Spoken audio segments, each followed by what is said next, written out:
Okay. Michael? We can hear you now. Okay. So my colleague, Dr. Michael Peltzman, was talking to me about a patient that we share in common.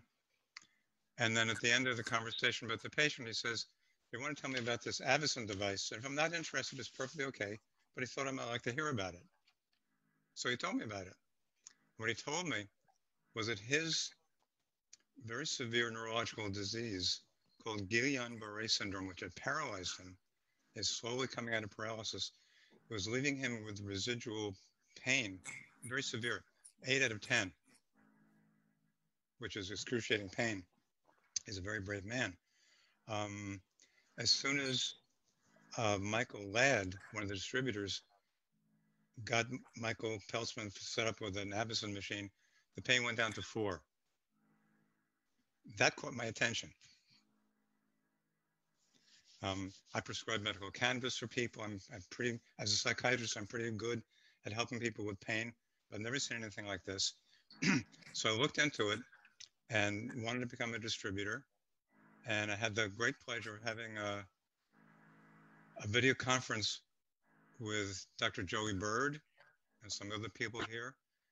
And I told them what I was thinking is going on. I'm going to share with you what I was thinking was going on. Then I'm going to tell you what happened to Joe Bird. So first, here's what I think is going on. You know that you're warming the palm with this machine and that the palm has a special circulation. So there's no capillaries between the artery and the vein. It's a direct shunt in anastomosis. That can really warm up the blood. When you warm the blood, hemoglobin that's in the red blood cells will give up its oxygen much more readily to the tissues.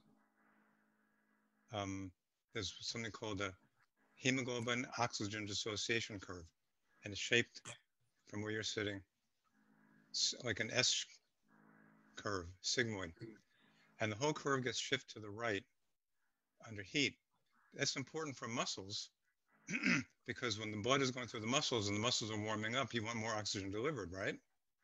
So hemoglobin is well designed to cough up its oxygen when it's warm and to keep it more avid when it's cold, like going through the lungs, and you want to absorb the oxygen into the blood and then cough it up in the muscles when they're warmed up. So this device, by raising the temperature of the blood circulating through the body, is going to release much more oxygen. That in itself, if it did nothing else other than that, would be a phenomenal achievement.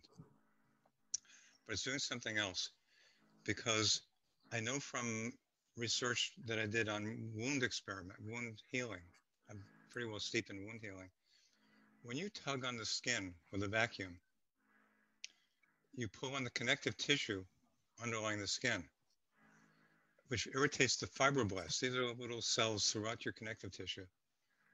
And the fibroblasts, in response to this little irritation of being torqued or tweaked, will release growth factors like, I'm sorry to give you some technical names, but vascular endothelial growth factor, VEGF, VEGF. And the VEGF will cause the lining of the blood vessels, the endothelial lining, to make nitric oxide. Nitric oxide will dilate the vessels and do a whole lot of other things that are really important for the body. So if the warmth and the nitric oxide are propagating through the body, if you're dilating the vessels, and that's why blood pressure comes down, by the way, because you're decreasing resistance. You know, the Nulife data showing mean arterial pressure decreases with the Avacen treatment because you're dilating the vessels, so there's less resistance. So if you're dilating vessels because of the nitric oxide, so there's more blood flowing to the tissues, and then hemoglobin in the blood is delivering up more oxygen, you get a big burst, big load of oxygen being delivered to the tissues.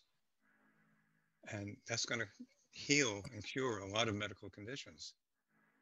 Bill, and Stan, I'm particularly interested in Joey. I really want to see how this is going to work in diabetic neuropathy, where the neurons are ischemic. They don't have enough blood. So it's going to be wonderful to see that. And Tom told me that it does work for that. So it's going to be really fun to see. So then, so in that conversation that I was having with some of the heads of Nulife Ventures. It lasts about an hour and a half on a Zoom conference like this. And at the end of the hour and a half, Joey says, "Hey, Richard, I'm experiencing some of the growth factors that you're talking about." I said, "What do you mean they're experiencing growth factors?" He says he feels really well. So I'm looking at him on the screen, and he's beatific. His face is glowing. Stan, kind of like what you were experiencing. And I said to him, maybe it's an endocannabinoid. Maybe somehow this is stimulating your body's own cannabinoid neurotransmitters. And he said, could be. But the look that you feel, the feel that you feel sitting in front of a fireplace with friends and you're sipping on hot chocolate or maybe some grog and everything's cozy, what the Germans call Gemütlichkeit, that feeling, that's what was on Joey's face. Right, Joey? So I said, there's something really profound going on here. Because if autistic children are getting better and migraineurs are getting better, things are being released, growth factors, neurotrophic factors. The Parkinson patients are getting better, neurotrophic factors. So what's being released that could make Joey look so contented and happy and calm? I thought about it. Could be the endocannabinoids, but I really began to think it was oxytocin. Oxytocin is really important. It's the bonding hormone. When the mother delivers a baby, a lot of oxytocin is released. It actually helps the propulsion for delivery. When she's suckling the baby, the mom gets a surge of oxytocin, the baby gets a surge of oxytocin, and there's bonding. When you pet your dog or your cat, you get a surge of oxytocin and your pet gets a surge of oxytocin. It's bonding. So Joey was seeming to exhibit, I hate to sound so clinical, a lot of oxytocin, blessed, good feelings. But oxytocin is not just a feel-good hormone. It's actually a very powerful analgesic. And there are journal articles you can find online. I'll be glad to send to anyone who wants to see it. Published by pain specialists and pain clinics, where they're trying to get their patients off of opiates, or at least to avoid opiates in the first place. And they administer oxytocin. And these physicians are reporting that oxytocin is almost as good a pain reliever as the opiates. Isn't that phenomenal? So I looked into oxytocin. Turns out that oxytocin gets secreted, synthesized, and stored in the pituitary. What releases oxytocin when it's stored? Warmth. Avacen does that. And nitric oxide. Avacen does that. So all of a sudden, I'm going, whoa. This is a gold mine, copper mine, diamond mine, silver mine.